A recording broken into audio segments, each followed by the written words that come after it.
ವಿಷಯಗಳನ್ನ ಚರ್ಚೆ ಮಾಡಿದ್ದಾರೆ. ನನ್ನ ಹೆಸರು ಭೀಮಸೇನ್ ಕೋಕ್ರೆ, ಬಿಜಾಪುರ, ದ್ರಾಕ್ಷಿ ಬೆಳೆಗಾರ, NHP board of director, ICR ಮಾಜಿ ಮೆಂಬರ್, ಗ್ರೇಪ್ ಗ್ರೋವರ್ ಫೆಡರೇಷನ್ದು ವೈಸ್ ಚೇರ್ಮನ್ ಆಲ್ ಇಂಡಿಯಾದ್ದು, ಭಾರತೀಯ ಕಿಸಾನ್ ಸಂಘದ ರಾಜ್ಯದ ಜವಾಬ್ದಾರಿ ಇದೆ. ಇವತ್ತು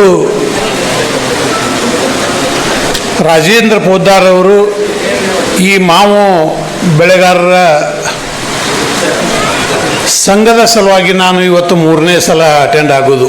3-4 ಸಾರಿ ಈಗೊಮ್ಮೆ ಹಿಂದೆ ಬಂದಿದ್ದೆ. ಎಲ್ಲ ರೈತರ ಜೊತೆ ಕೂಡಿ ಯಾವ ರೀತಿ ನಾವು ಸಂಘವನ್ನು ಮುಂದೆ ನಡೆಸಿಕೊಂಡು ಹೋಗಬೇಕು ಅನ್ನೋದು ಚರ್ಚೆಯಲ್ಲಿ ನಾನು ಭಾಗವಹಿಸಿದ್ದೆ. ನಾವು ಕಳೆದ 40 ವರ್ಷಗಳಿಂದ ದ್ರಾಕ್ಷಿ ಬೆಳೆಗಾರ ಸಂಘವನ್ನು ಬಿಜಾಪುರದಲ್ಲಿ ಮಾಡಿಕೊಂಡು ಸುಮಾರು 2,500 ಮೆಂಬರ್ ನಮ್ಮಲ್ಲಿ ಕರ್ನಾಟಕ ದ್ರಾಕ್ಷಿ ಬೆಳೆಗಾರ ಸಂಘದಲ್ಲಿ ರಿಜಿಸ್ಟರ್ ಆಗಿದ್ದಾರೆ. ದ್ರಾಕ್ಷಿ ಬೆಳೆಯಲ್ಲಿ ವಿಲಾಸರಾವ್ ಸಿಂಧೆಯವರು ಸ್ವಲ್ಪ ಹೇಳಿದ್ರು ಅವರು. ಆದರೆ ಒಂದು 30-40 ವೆರೈಟೀಸ್ ತೊಗೊಂಡು ಬಂದಿದ್ದಾರೆ. ಭಾಳ ಒಳ್ಳೆಯ ವೆರೈಟೀಸ್ ಅದಾವ. ಮುಂದಿನ ದಿನಮಾನಗಳಲ್ಲಿ ಯಾವ ರೀತಿ ಮಾವಿನ ವೆರೈಟಿಗಳ ಬಗ್ಗೆ ಮಾತಾಡಿದರು, ಸಜೆಷನ್ ಕೊಟ್ಟರು ಅವರು. ಟೋಟಲ್ ಸಿನಾರಿಯೋನ ಚೇಂಜ್ ಆಗುತ್ತೆ ಇಂಡಸ್ಟ್ರಿದು. ನಾವು ಕರ್ನಾಟಕ ದ್ರಾಕ್ಷಿ ಬೆಳೆಗಾರ ಸಂಘದಿಂದ ಮಾರ್ಕೆಟ್ ಸಲುವಾಗಿ ಏನು ಮಾಡಬೇಕು, ಫೋಕಸ್ ಮಾಡಬೇಕು, ಏನಿಲ್ಲ ಅನ್ನೋದ್ರ ಬಗ್ಗೆ ಈ ಒಕ್ಕಲ್ತನ ಹೇಗಿದೆ ಅಂದ್ರೆ ಸೈಕಲ್ ಮೇಲೆ ಏನು ಹೋಗ್ತಿರ್ತೀವಿ, ಬೆಳೆಯೋದು ಒಂದೇ ಪ್ಯಾಡಲ್, ಮಾರ್ಕೆಟಿಂಗ್ ಇನ್ನೊಂದು ಪ್ಯಾಡಲ್. ನಾವು ಇನ್ನೊಂದು ಪ್ಯಾಡಲ್ ತುಳಿಲಿಕ್ಕೆ ಸೈಕಲ್ ಮುಂದೆ ಹೋಗಂಗಿಲ್ಲ ನಮ್ದು. ಹಂಗೆ ನಾವು ಹೆಚ್ಚಿನ ಒತ್ತು ಮಾರ್ಕೆಟಿಂಗ್ ನಾವು ಕೊಡಲೇಬೇಕು. ನಾವೊಂದು 28 ದಿನ ಇಂಡಿಯಾದಾಗ ಎಲ್ಲ ಕಡೆ ಮಾರ್ಕೆಟಿಂಗ್ ಸರ್ವೆ ಮಾಡಿದ್ವಿ ವನ ದ್ರಾಕ್ಷಿ ಬಗ್ಗೆ. ಬಿಜಾಪುರ ವನ ದ್ರಾಕ್ಷಿ ಅಂದ್ರೆ ನಂಬರ್ 1 ಇನ್ ಇಂಡಿಯಾ. ಎಲ್ಲರೂ ಮಹಾರಾಷ್ಟ್ರದ ವನ ದ್ರಾಕ್ಷಿ ಅಂತಿದ್ರು. ನಮ್ಮ ತೊಗೊಂಡು ಹೋಗ್ತಿದ್ರು, ನಮಗೆ ಮಾರ್ಕೆಟ್ ಗೊತ್ತಿರಲಿಲ್ಲ. ಮಹಾರಾಷ್ಟ್ರದಾಗ ಅಲ್ಲಿ ಹೋಗಿ ಮಾರ್ತಿದ್ದೀವಿ. ಪಂಡ್ರಾಪುರ ಇರ್ಬೋದು, ಸಾಂಗ್ಲಿ ಇರ್ಬೋದು, ತಾಸ್ಕಾನ್ ಇರ್ಬೋದು. ಆಮೇಲೆ ನಾವು ಒಂದು ಭಾರತ ದೇಶ ತುಂಬ ನಮ್ಮ ಸ್ಯಾಂಪಲ್ ತೊಗೊಂಡು, ಅಡ್ರೆಸ್ ತೊಗೊಂಡು, ಏನು ಬೆಳಿತೈತಿ ಏನಿಲ್ಲ ಎಲ್ಲ ಅಂಗಡಿ ನಾವು ಲಿಟ್ರಲಿ ಹೊತ್ಕೊಂಡು ಅಡ್ಡಾಡಿದ್ವಿ 28 ದಿನ. ಎಲ್ಲರಿಗೂ ಸ್ಯಾಂಪಲ್ ಕೊಟ್ಟಿವಿ, ನಮ್ಮ ಲಿಟ್ರೇಚರ್ ಕೊಟ್ಟಿವಿ. ಕೊಟ್ಟ ಮೇಲೆ ಇದು ಬಿಜಾಪುರದ ವನ ದ್ರಾಕ್ಷಿ ಅನ್ನಕತ್ತಿದ್ರು. ಆಮೇಲೆ ನಮ್ಮಲ್ಲಿ ಆನ್ಲೈನ್ ಮಾರ್ಕೆಟ್ನು ಸ್ಟಾರ್ಟ್ ಮಾಡಿದ್ವಿ ಬಿಜಾಪುರದೊಳಗೆ. ಟೆಂಡ್ರಿಂಗ್ ಆನ್ಲೈನ್ ಅಂದರೆ ಟೆಂಡ್ರಿಂಗ್ ಮಾಡ್ತಾಯಿದ್ದೀವಿ. ಇವತ್ತು ನಮ್ಮ Karnataka wine board, all India wine ಬೋರ್ಡ್ದಾಗೂ ಕೆಲಸ ಮಾಡಿದ್ದೀನಿ, ಕರ್ನಾಟಕ ವೈನ್ ಬೋರ್ಡ್ದಾಗೂ ಕೆಲಸ ಮಾಡಿದ್ದೀನಿ. ವೈನ್ ಬೋರ್ಡ್ದಿಂದ 141 ಎಕರೆ ಬಿಜಾಪುರದಲ್ಲಿ ಜಾಗ ತೊಗೊಂಡಿದ್ದೀವಿ. ಬೆಲ್ಲ ಸಾಹೇಬ್ರು ಇರಬೇಕಾಗಿತ್ತು, ಅವ್ರು ಹೋದ್ರು ಅವರು. ಯಾಕಂದ್ರೆ ಅದೇ ಹೇಳ್ತಾ ಇದ್ದೆ, ಪೋದಾದವ್ರು ಅಂಜಿದ್ರು ಯಾರಿಗೂ ಗೊತ್ತಿಲ್ಲ. ಅವ್ರು ನಾವು ಯಾರಿಗೇನು ನಾವು ಬಿಜಾಪುರದವ್ರು ಹಿಂದುಳಿಯಂಗಿಲ್ಲ ಯಾರಿಗೂ ಮಾತಾಡೋಕ್ಕೆ. ಯಾಕಂದ್ರೆ ಬರೀ ಈಗ ಸಬರತ್ ಸಾಹೇಬ್ರಿಗೆ 6 ಕೋಟಿನೋ 7 ಕೋಟಿ ತಂದು ಕೊಟ್ಟಾರ ಅವರು. ಪೋದ್ದಾರ ಅವರು ಯಾವುದೋ ಒಂದು ಇದ್ರಾಗ ಬಂದೈತೆ ಅದು. ಅಲ್ಲೇ ಬಿದ್ದ 3-4 ವರ್ಷ ಆಗೈತೆ. ಯಾಕೆ ಸಾಹೇಬ್ರ ಈಗ ಅದು? ಹಾಂ, ಯಾಕಂದ್ರೆ ಡಿಪಾರ್ಟ್ಮೆಂಟ್ದಾಗ ಫೈಲು ಧೂಳು ಬೀಳ್ತಾವೆ 1 ಇಂಚ್ 1 ಫೂಟ. ಈ ದುಡ್ಡಿನ ಮೇಲೂ ಬಿದ್ದೈತೆ ಅದು. ಅದಕ್ಕೆ ಅರವಿಂದ್ ಬೆಲ್ಲ ಸಾಹೇಬರು ಬರೀ ರೋಡ ಅದು ಇದು ಏರ್ಪೋರ್ಟ್ ಅದು ಮಾತಾಡೋ ಬದಲಿ ಈಗ 70% ಅದೀವಿ ನಾವು. ನಮ್ಮ ರೈತರ ಬಗ್ಗೆ, ರೈತರ ಇನ್ಫ್ರಾಸ್ಟ್ರಕ್ಚರ್ ಬಗ್ಗೆ, ಮಾರ್ಕೆಟಿಂಗ್ ಬಗ್ಗೆ, ವೆರೈಟಿ ಬಗ್ಗೆ ಯಾರು ನಮ್ಮವ್ರು ಮಾತಾಡೋರು ಯಾರೂ ಇಲ್ಲ. ಅವ್ರು ಇರಬೇಕಾಗಿತ್ತು. ಇನ್ನೊಂದು ಸ್ವಲ್ಪ ಚಲೋ ತೊಗೋತಿದ್ದೆ ಅವ್ರಿಗೆ ನಾ. ಅದಕ್ಕೆ ಇವತ್ತು ಒಳ್ಳೆಯ ಒಂದು ಸಂದರ್ಭ ಬಂದಿದೆ. ನಮ್ಮಲ್ಲಿ ವೈನ್ ಬೋರ್ಡ್ದೊಳಗೆ 140 ಎಕರೆ ತೊಗೊಂಡು ಇದೇ ಸಬರತ್ ಸಾಹೇಬ್ರು ಇವತ್ತು 37 ಕೋಟಿ ರೂಪಾಯಿ ಕೊಟ್ಟಿದ್ದಾರೆ ನಬಾರ್ಡ್ದಿಂದ. 10,000 ಟನ್ನದ್ದು ಕೋಲ್ಡ್ ಸ್ಟೋರೇಜ್ ನಡೆದಿದೆ, ಪ್ಯಾಕ್ ಹೌಸ್ ನಡೆದಿದೆ. ಮಾರ್ಕೆಟಿಂಗ್ ಸಲುವಾಗಿಯೂ ನಾವು ಕೆಲಸ ಮಾಡ್ತಾಯಿದ್ದೀವಿ. ಅದೇ ರೀತಿ APMC ವತಿಯಿಂದ ಇವತ್ತು 60-65 ಎಕರೆ ಜಾಗ ಇದೆ. ಅಲ್ಲಿನೂ ಒಂದು 100 ಕೋಟಿ ರೂಪಾಯಿದು ಪ್ಲ್ಯಾನ್ ಹೋದ ತಿಂಗಳದಾಗ ಮಾಡಿದ್ದೀವಿ. ಈಗ 25 ಕೋಟಿ ರೂಪಾಯಿ ರಿಲೀಸ್ ಮಾಡಿದ್ದಾರೆ. ಇಂಟರ್ನ್ಯಾಷನಲ್ ಮಾರ್ಕೆಟ್ ಮಾಡಬೇಕು ವನ ದ್ರಾಕ್ಷಿ ಮೇಲೆ ಅಂತೇಳಿ, ಮತ್ತು ವೆರೈಟಿಗಳನ್ನು ಇಂಪೋರ್ಟ್ ಮಾಡ್ಕೋಬೇಕಂತೇಳಿ ಒಂದು ಒಳ್ಳೆಯ ಕಾರ್ಯಕ್ರಮವನ್ನು ಹಾಕ್ತಾಯಿದ್ದೀವಿ. ನಾ VC ಸಾಹೇಬ್ರಿಗೆ ಮತ್ತು ಸಬರತ್ ಸಾಹೇಬ್ರಿಗೆ ಎಲ್ಲ ಡಿಪಾರ್ಟ್ಮೆಂಟದ ನಮ್ಮೆಲ್ಲ ಹಿರಿಯರದಾರ, ನಮ್ಮ ಗೈಡ್ ಮಾಡ್ತಿರ್ತಾರೆ. ಆದರೂ ಸಾಹೇಬ್ರೆ ಇನ್ಮೇಲೆ ಸುಮ್ಮ ಕೂತ್ರೆ ನಡೆಯಂಗಿಲ್ಲ. ರೈತರು ಎಲ್ಲರೂ ಮ್ಯಾಂಗೋ ಬೋರ್ಡ್ನು ಅಧ್ಯಕ್ಷರೇ. ಯಾಕಂದ್ರೆ ವಿಷ್ಣುವರ್ಧನ್ ಸಾಹೇಬ್ರು ಬಿಜಾಪುರಕ್ಕೆ ಬಂದಿದ್ದರು, ಒಂದು ಸೆಮಿನಾರ್ ಮಾಡಿದ್ವಿ ಇದೇ ರೀತಿ. 2,500 ಜನ ಬಂದಿದ್ದರು ದ್ರಾಕ್ಷಿ ಬೆಳೆಗಾರರು. ಮತ್ತು ಇಂಡಿಯಾದಾಗ ಎಷ್ಟು ಜನ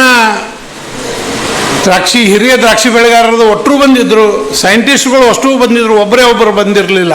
ಅಂಥ ಒಂದು ಸಂಗಮ ಆಗಿತ್ತು ಬಿಜಾಪುರದೊಳಗೆ. ಚಿಂತನೆ ಆಯಿತು, ವೆರೈಟಿಗಳು ಯಾವ ರೀತಿ ಆಗಬೇಕು, ಏನು ಪ್ಯಾಕೇಜ್ ಆಫ್ ಪ್ರಾಕ್ಟೀಸ್ ಏನು, ಹವಾಮಾನ ವೈಪರೀತ್ಯ ಏನಾಗ್ತಾ ಇದೆ, ಇದೆಲ್ಲದರ ಬಗ್ಗೆಯೂ ನಾವು ಬಹಳ ಚಿಂತನೆಯನ್ನು ಮಾಡಿದ್ದೀವಿ. ಒಂದೇ ಒಂದು ನಮ್ಮ ಅಧ್ಯಕ್ಷರು ಎಲ್ಲಿ ಹೋಗ್ಯಾರೋ ಗೊತ್ತಿಲ್ಲ, ಅವರು ಬರೀ 3 ಟನ್ ತೆಗಿತೀವಿ 1 ಎಕರೆಗೆ ಅಂಥೇಳಿ. ನಾನು ನನಗೆ ಒಂದು 20-25 ಎಕರೆ ತೋಟದೊಳಗೆ ಅಲ್ಫಾನ್ಸೋನು ಹಚ್ಚೀನಿ, ನಂತರ ಮಲ್ಲಿಕಾನು ಹಚ್ಚೀನಿ, ಇನ್ನೂ 5-6 ವೆರೈಟಿ ಕಲ್ಕತ್ತಾದಿಂದ ತಂದು ಅದು ವೆರೈಟಿ ಹಚ್ಚಿದ್ದೀನಿ. ಯಾವತ್ತೂ ಇರಬೇಕಂತೇಳಿ ನನ್ನಂತಲ್ಲಿ 2 ಮಲ್ಲಿಕಾ ಮತ್ತು ಅಲ್ಫಾನ್ಸೋ 10 ವರ್ಷ ಆಗಿರ್ಬೇಕು. ಅವು 2 ಗಿಡ 400 kg ಕೊಡ್ತಾವೆ. ನಾನು ಪ್ರತಿ ವರ್ಷ ಕೊಡ್ತಾವೆ. ನಾವು ಹೆಂಗೆ ಅದನ್ನು ಕಡಿಮೆ ಈಲ್ಡ್ ಕೊಡ್ತೈತಿ ಅಂತೇಳಿ ನಾವು ಯಾಕಂತೀವಿ ಅಲ್ಫಾನ್ಸೋ? ನಾವು ಏನು ಮಾಡ್ತಾ ಇದ್ದೀವಿ, ಈ 400 kg ಬರಬೇಕಾದ್ರೆ ಈಗ ಯಾವುದೋ ಮನುಷ್ಯ ಒಂದು 100 kg ನಾ ಎತ್ತಬೇಕಂದ್ರೆ ಊಟ ಏನು ಮಾಡ್ಬೇಕು, ಅದಕ್ಕೆ ನೀರು ಏನು ಕುಡಿಬೇಕು, ಎಷ್ಟು ಫುಡ್ ಕೊಡಬೇಕು, ಅದರ ಬಗ್ಗೆ ನಾವು ಚಿಂತನೆ ಮಾಡಬೇಕು. ನಂದೇನದ 400 kg ಮಲ್ಲಿಕಾ ಕೊಡುತ್ತಾ, ಜಾಸ್ತಿ ಈಲ್ಡ್ ಕೊಡುತ್ತಾ, ರೆಗ್ಯುಲರ್ ಬೇರೆ ಕೊಡುತ್ತಾ, ಒಂದು ಸಾರಿ ಹೂ ಹೋದ್ರೂ ಮತ್ತೊಮ್ಮೆ ಹೂ ಬರ್ತೈತಿ ಅದು. ಬಟ್ ಅಲ್ಫಾನ್ಸೋ ಬರೋದು ವೆರಿ ರೇರ್, ಬಟ್ ನನ್ನಂತೇಳಿ ರೆಗ್ಯುಲರ್ ಬರ್ತೈತಿ. ಅದ್ರ ಮೇಲೆ ನಾ ಚಿಂತನೆ ಮಾಡಿದೆ. ಅಲ್ಲಿ ನಾವು ಗ್ರೇಪಿಗೆ ಫರ್ಟಿಗೇಷನ್ ಕೊಡ್ತಿರ್ತೀವಿ, soluble fertilizer, micronutrient continuous push ಮಾಡ್ತಿರ್ತೀವಿ. ಅಲ್ಲಿ ವೀಕ್ಲಿ ಒನ್ಸ್ ನಾನು ಆ sand filter back wash Alphonso ಗಿಡದ ಕೆಳಗಡೆನೇ ಇದೆ. ಫರ್ಟಿಗೇಷನ್ ಮಾಡಿದ ಮೇಲೆ ಅದು ಬ್ಯಾಕ್ ವಾಶ್ ಮಾಡ್ತೀವಿ, ಫಿಲ್ಟರ್ ಕ್ಲೀನ್ ಮಾಡೋಕೆ. ಅಲ್ಲಿ ಮೈಕ್ರೋನ್ಯೂಟ್ರಿಯೆಂಟು ಎಲ್ಲ ನ್ಯೂಟ್ರಿಯೆಂಟ್ಸ್ ಹೋಗಿ ಅಲ್ಲಿ ಜಮಾ ಆಗ್ತೈತಿ, ನೀರು ನಿಂದಿರ್ತೈತಿ. ಅದ್ರ ಸಲ ನಾ ಇದು ಒಂದು 2-3 ವರ್ಷದಿಂದ ಇದ್ರ ಬಗ್ಗೆ ಚಿಂತನೆ ಮಾಡಿದೆ. ಅದಕ್ಕೆ ನಾವೇನು ಅದಕ್ಕೆ ಈಲ್ಡ್ ತೊಗೋಬೇಕು. ಈಗ 15 ಟನ್ ನಾವು ಈಲ್ಡ್ ತೊಗೋತೀವಿ ಅಂದ್ರೆ 15 ಟನ್ ಊಟ ಹಾಕ್ಬೇಕು ಅದಕ್ಕೆ.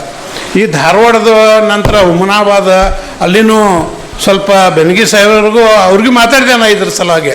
ಹುಮನಾಬಾದೊಳಗೆ ಎಕ್ಸ್ಪರ್ಟ್ಸ್ ಅದಾರ ಅಂತೇಳಿ. ಅವರು 30 ಫೂಟ್ ಡಿಸ್ಟೆನ್ಸ್ ಇಡಬೇಕು, 25 ಇಡಬೇಕು, ಆ ಟ್ರೆಂಡದೊಳಗೆ ಅದಾರ. ಈಗ ನಾವು ಮಹಾರಾಷ್ಟ್ರದೊಳಗೆ, ಗುಜರಾತ್ದೊಳಗೆ ಎಲ್ಲ ನೋಡಿದ್ರೆ 12/6 ಇದೆ, 15/8 ಇದೆ, 15/10 ಇದೆ. ಇಂಟೆನ್ಸಿವ್ ಆಗಿ ಮಿಡೋ ಆರ್ಚಾರ್ಡ್ ಮಾಡ್ತಾ ಇದ್ದಾರೆ, ಪೇರುದಲ್ಲಿ ಮಾಡ್ತಾ ಇದ್ದಾರೆ, ಇದರದಲ್ಲಿ ಮಾಡ್ತಾ ಇದ್ದಾರೆ, ಪ್ರೋನಿಕ್ ಸಿಸ್ಟಮ್ ಮಾಡ್ತಾ ಇದ್ದಾರೆ. ಯಾಕಂದ್ರೆ ನಮ್ಮ ಕೈಗೆ ನೆಲಕಬೇಕು ಅವು ಕಾಯಿ. ಎಲ್ಲೇ ಇರ್ತೈತಿ ಮ್ಯಾಗ ಹಾರ್ವೆಸ್ಟ್ ಮಾಡ್ತೀವಿ, ಬಿದ್ದು ಡ್ಯಾಮೇಜ್ ಆಗ್ತೈತಿ ಅದು ಕಾಯಿ. ಅದಕ್ಕೆ ಅದು 8-10 ಫೂಟಿನೊಳಗೆ ನಾ 12 ಫೂಟ್ ಇಟ್ಟಿದ್ದು ನೋಡೀನಿ ಮ್ಯಾಂಗೋ. ಇದ್ರ ಮೇಲೆ 2-3 ವರ್ಷ ಅದನ್ನ ಸ್ಟಡಿ ಮಾಡ್ತಾ ಇದ್ದೆ. ಅದಕ್ಕೆ ನಾವು ಸಿಸ್ಟಮ್ ಚೇಂಜ್ ಮಾಡಬೇಕು, ವೆರೈಟಿ ಚೇಂಜ್ ಮಾಡಬೇಕು, ಮತ್ತು ಅದಕ್ಕೆ ಇನ್ಪುಟ್ ಏನು ಬೇಕು. Lab very important. ಈಗ ಸಹ್ಯಾದ್ರಿ ಅವ್ರು ತೋರಿಸಿದ್ರು ಲ್ಯಾಬ್. ನಮ್ಮ PTOL, ನಮ್ಮ ಗ್ರೇಪ್ ಮೇಲಂತೂ ನಾವು ಡೇ ಟು ಡೇ ಇದು ಮಾಡ್ತೀವಿ, PTOL ಅನಾಲಿಸಿಸ್ ಮಾಡ್ತೀವಿ. 15 ದಿನಕ್ಕೊಮ್ಮೆ ನಾವು ಏನು ಊಟ ಕೊಡ್ತೀವಿ, ಅದಕ್ಕೆ ಫುಡ್ ಕೊಡ್ತೀವಿ, ಅದು ಎಷ್ಟು ಬಂದೈತಿ ಮ್ಯಾಲ, ಮತ್ತು ಅಲ್ಲಿ ಸಾಯಿಲ್ದಾಗ ಡಿಪಾಸಿಟ್ ಆಗೈತೆ ಹೆಂಗೋ, ಯುಟಿಲೈಸ್ ಆಗಾಕತ್ತಿಲ್ಲ, ಪೊಟ್ಯಾಶ್ ಆಗಾಕತ್ತಿಲ್ಲ, NPK ಯಾವುದರ ಒಂದು ಅಬ್ಸೆಂಟ್ ಆಗ್ತೈತಿ, ಮ್ಯಾಗ್ನೇಷಿಯಮ್ ಅಬ್ಸೆಂಟ್ ಆಗ್ತೈತಿ, ಯಾಕೆ ಆಗ್ತೈತಿ, ಏನಾಗ್ತೈತಿ, ಅಷ್ಟೆಲ್ಲನೂ ನಾವು ಇಂಟೆನ್ಸಿವ್ ಆಗಿ ಹೋಗ್ತೀವಿ ಅದರೊಳಗೆ. PTOL ಅನಾಲಿಸಿಸ್ ಮತ್ತು ಆ ರೀತಿ ನಾವು ಮ್ಯಾಂಗೋದಲ್ಲೂ ವರ್ಕ್ ಮಾಡೋ ಜರೂರತ್ ಭಾಳ ಇದೆ. ಮತ್ತು ಹೆಚ್ಚಿಗೆ ಮಾತನಾಡಲು ಇಚ್ಛೆ ಪಡೋದಿಲ್ಲ. ನಾವು ರೈತರು ಎಲ್ಲರೂ ಆರ್ಗನೈಸ್ ಆಗಬೇಕು. ಆರ್ಗನೈಸ್ ಆಗಿ ಒಂದು ಹೋರಾಟ ಮಾಡಿದ್ರೆ ಸಾಕಷ್ಟು ಬಿಜಾಪುರದಲ್ಲಿ ಸಾಕಷ್ಟು ನೀರಾವರಿ ಹೋರಾಟ ಹಿಡ್ಕೊಂಡು ನಾವು ಕುಡಿಯೋಕೆ ನೀರು ಇರಲಾರ್ದ ಪರಿಸ್ಥಿತಿಯೊಳಗೂ ನೀರಾವರಿ ಹೋರಾಟ ಮಾಡಿದ್ದೀವಿ. ವಕಾಫ್ ಹೋರಾಟನೂ ಭಾರತೀಯ ಕಿಸಾನ್ ಸಂಘದಿಂದ ದೇಶದಲ್ಲೇ ಮಾಡಿದ್ದೆ ನಾವೇ ಅಲ್ಲಿ ಬಿಜಾಪುರದಲ್ಲಿ ಸಕ್ಸಸ್ಸು ಆಗಿದ್ದೀವಿ. NHM ಹೋರಾಟ ಸಾಹೇಬ್ರಿಗೆ ಗೊತ್ತಿರ್ಬೋದು, ಇಲ್ಲಿ ಯಾರು ಸಾಹೇಬ್ರು ಇರ್ಬೋದು, ಇದ್ರು ಇರೋದಕ್ಕೆ. ಸೌತ್ ಮತ್ತು ನಾರ್ತ್ ಕರ್ನಾಟಕಕ್ಕೆ, ಬರೀ ಸೌತ್ ಕರ್ನಾಟಕಕ್ಕೆ ಅಷ್ಟೇ ಮಾಡಿದ್ರು ಅದನ್ನು. NHM national horticulture mission starting ಸಾಹೇಬ್ರ. ಹಾಂ, ಅವಾಗ ಧರ್ಮಸಿಂಗ್ ಅವರು CM ಇದ್ದರು. ನಾ ದ್ರಾಕ್ಷಿ ಬೆಳೆಗಾರ ಸಂಘದ ಅಧ್ಯಕ್ಷದ ಕೆಲಸ ಮಾಡ್ತಾಯಿದ್ದೆ. ನಮ್ಮ ಆಫೀಸರ್ ಎಲ್ಲರೇ ಇರ್ತಾರೆ ಇಂಥವ್ರು.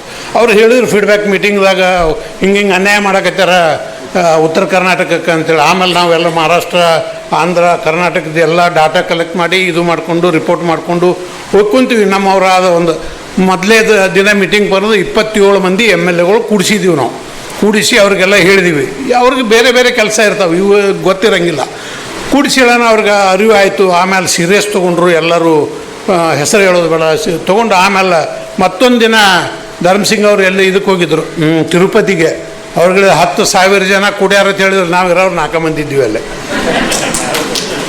ಅದಕ್ಕೆ 10,000 ಜನ ಕೂಡ್ಯಾರ. ನಾಳೆ ನಿನ್ನ ಮನೆ ಮುತ್ತಿಗೆ ಹಾಕ್ತೀವಿ ನಾವು, ಬಿಡೋದೇ ಇಲ್ಲ ನಿನಗಣ್ಣ. ಇಮಿಡಿಯೇಟ್ ಬಂದು ಎಲ್ಲ ಮೀಟಿಂಗ್ ಕರೆದು ಅವತ್ತು 57 ಜನ MLAಗಳು ಕೂಡಿದ್ರು.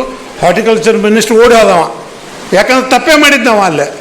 ಅದಕ್ಕೆ ಅಲ್ಲಿದಿಂದ ವರ್ಷಕ್ಕೆ ಒಂದು 100 ಕೋಟಿ ರೂಪಾಯಿ ಎಲ್ಲ ಜಿಲ್ಲಾಕ್ಕೂ ಬಂತು. HK ಪಾಟೀಲ್ರಿಗೆ ಅದನ್ನು ಹೆಡ್ ಮಾಡಿದ್ದೀವಿ ನಾವು. ಅವಾಗ ಸೀನಿಯರ್ ಅದಾರ ಅಂಥೇಳಿ ಮೆಣಸಿನ ಇದನ್ನು ಹಾರ್ಟಿಕಲ್ಚರ್ದಾಗ ಬರ್ತೈತೆ ಸಾಹೇಬ್ರ ಅಂತೇಳಿ ಹೇಳಿದಾಗ ಎಲ್ಲರೂ ಮಾಡಿ ಇವತ್ತು ಪ್ರತಿ ಜಿಲ್ಲೆಗೂ ಒಂದು 100 ದೋಡ್ಸಿ. ಅದಕ್ಕೇನೂ ಲಿಮಿಟೇಷನ್ ಇಲ್ಲ, ಅಷ್ಟು ದುಡ್ಡು ಬಂತು.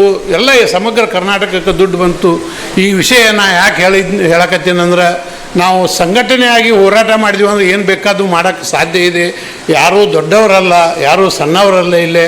ಮತ್ತು ಇನ್ನೊಂದು ಎಲ್ಲ ನಮ್ಮ ರೈತರು ಏನದಾರ, ರೈತರಂದ್ರೆ ನಾವು ನೋಡ್ತಾ ಇರ್ತೀವಿ, ಒಂದು ಹಳೆ ದೋತ್ರ, ಹಳೆ ಅಂಗಿ ಇದು ಹಾಕ್ಕೊಂಡು ಕಿಸಿಂದಿದ್ದಂದ್ರೆ ಅದೇ ಇದ್ರೊಳಗೆ ನೋಡೋದು.